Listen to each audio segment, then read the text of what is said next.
A novidade da fé bíblica. Antes de mais nada, temos a nova imagem de Deus. Nas culturas que circundam o mundo da Bíblia, a imagem de Deus e dos deuses permanece tudo somado, pouco clara e em si mesma contraditória.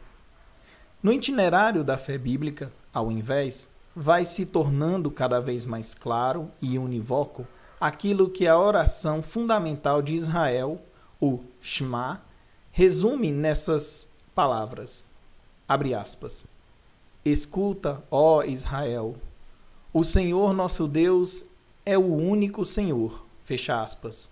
Confira Deuteronômio, capítulo 6, versículo 4.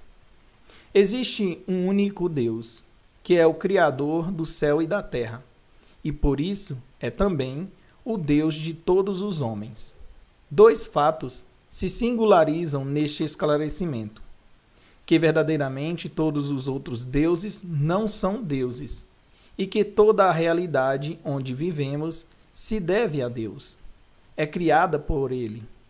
Certamente, a ideia de uma criação existe também alhures, mas só aqui aparece perfeitamente claro que não um Deus qualquer, mas o único Deus verdadeiro.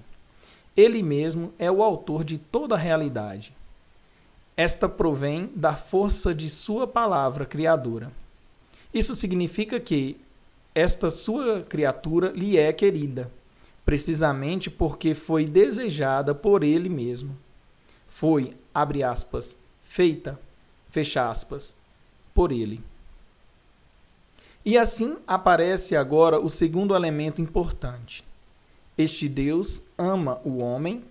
A força divina que Aristóteles, no auge da filosofia grega, procurou individuar mediante a reflexão, é certamente para cada ser objeto do desejo e do amor.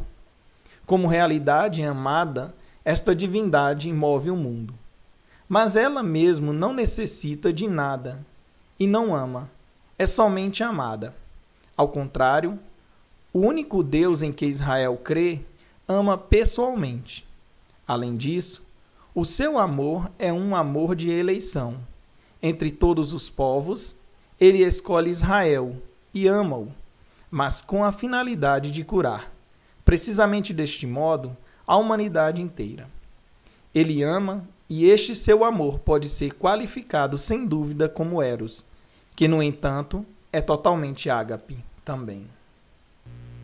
Sobretudo, os profetas Oséias e Ezequiel descreveram esta paixão de Deus pelo seu povo como arrojadas imagens eróticas. A relação de Deus com Israel é ilustrada através das metáforas do noivado e do matrimônio. Consequentemente, a idolatria é adultério e prostituição. Assim, se alude concretamente, como vimos, aos cultos da fertilidade como o seu abuso do eros, mas ao mesmo tempo é descrita também a relação de fidelidade entre Israel e o seu Deus. A história de amor de Deus com Israel consiste na sua profundidade, no fato de que ele dá a Torá, isto é, abre os olhos de Israel sobre a verdadeira natureza do homem e indica-lhe a estrada do verdadeiro humanismo.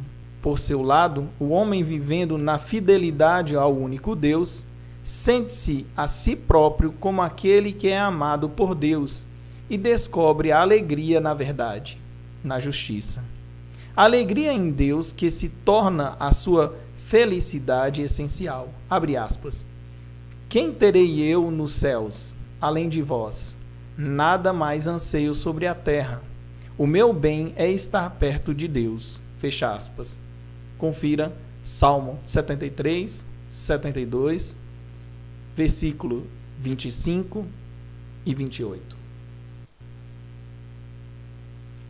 O eros de Deus pelo homem, como dissemos, é ao mesmo tempo totalmente ágape. E não só porque é dado de maneira totalmente gratuita, sem mérito algum precedente, mas também porque é amor que perdoa. Sobretudo, Oséias mostra-nos a dimensão da ágape no amor de Deus pelo homem, que supera largamente os aspectos da gratuidade. Israel cometeu, abre aspas, adultério, fecha aspas. Rompeu a aliança. Deus deveria julgá-lo e repudiá-lo. Mas precisamente aqui se revela que Deus é Deus e não homem. Abre aspas. Como te abandonarei, ó Efraim? Entregar-te-ei, ó Israel? O meu coração dá voltas dentro de mim, comove-se a minha compaixão. Não desafogarei o furor da minha cólera, não destruirei Efraim, porque sou Deus e não um homem.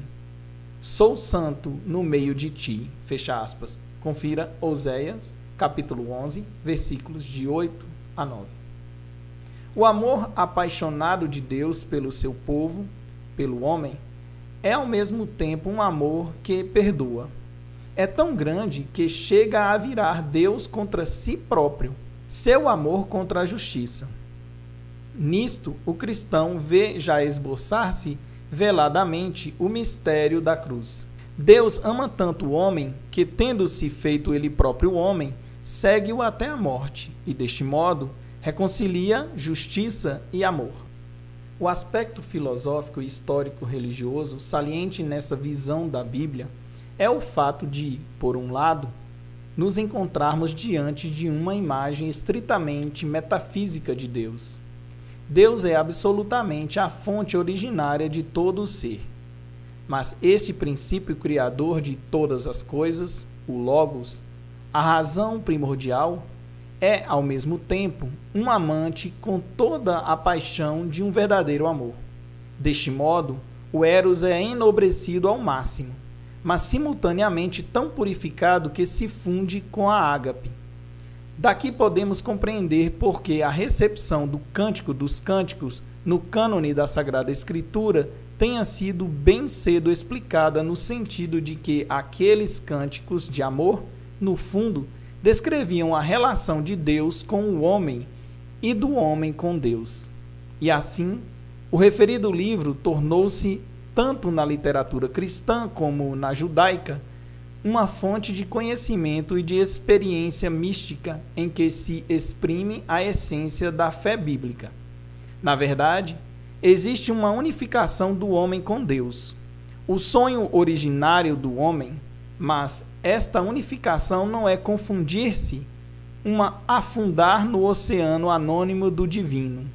É a unidade que cria amor, na qual ambos, Deus e o homem, permanecem eles mesmos, mas tornando-se plenamente uma só coisa. Abre aspas. Aquele, porém, que se une ao Senhor constitui com ele um só espírito. Fecha aspas. De São Paulo. Confira 1 Coríntios, capítulo 6, versículo 17. Como vimos, a primeira novidade da fé bíblica consiste na imagem de Deus. A segunda, essencialmente ligada a ela, encontramos-la na imagem do homem. A narração bíblica da criação fala da solidão do primeiro homem, Adão, querendo Deus pôr a seu lado um auxílio. Dentre todas as criaturas, nenhuma pôde ser para o homem aquela ajuda de que necessita, apesar de ter dado um nome a todos os animais selvagens e a todas as aves, integrando-os assim no contexto da sua vida. Então, de uma costela do homem, Deus plasma a mulher. Agora Adão encontra a ajuda de que necessita. Abre aspas. Esta é realmente osso de meus ossos e carne da minha carne. Fecha aspas. Confira Gênesis capítulo 2, versículo 23.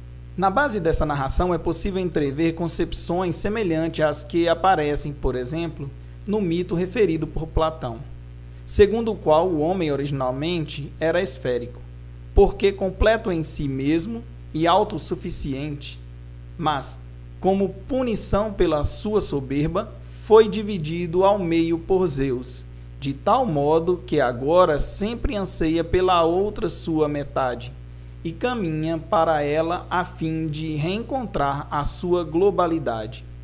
Na narração bíblica, Não se fala de punição, porém, a ideia de que o homem, de algum modo, esteja incompleto, constitutivamente a caminho a fim de encontrar no outro a parte que falta para a sua totalidade, isto é, a ideia de que só na comunhão com o outro sexo possa tornar-se, abre aspas, completo, fecha aspas, está sem dúvida presente. E deste modo, a narração bíblica conclui com uma profecia sobre Adão, abre aspas. Por esse motivo, o homem deixará o pai e a mãe para se unir à sua mulher, e os dois serão uma só carne, fecha aspas. Confira Gênesis, capítulo 2, versículo 24. Aqui há dois aspectos importantes. Primeiro, o Eros está, de certo modo, enraizado na própria natureza do homem. Adão anda à procura e, abre aspas, deixa o pai e a mãe, fecha aspas, para encontrar a mulher. Só no seu conjunto é que representam a totalidade humana. Torna-se, abre aspas, uma só carne, fecha aspas. Não menos importante é o segundo aspecto. Numa orientação baseada na criação, o Eros impele o homem ao matrimônio, a uma ligação caracterizada pela unicidade e para sempre. Deste modo, e somente assim, é que se realiza a sua finalidade íntima. À imagem do Deus monoteísta corresponde o matrimônio monogâmico. O matrimônio baseado num amor exclusivo e definitivo torna-se o ícone do relacionamento de Deus com o seu povo e vice-versa. O modo de Deus amar torna-se a medida do amor humano. Esta estreita ligação entre Eros e matrimônio na Bíblia quase não encontra paralelos literários fora da mesma.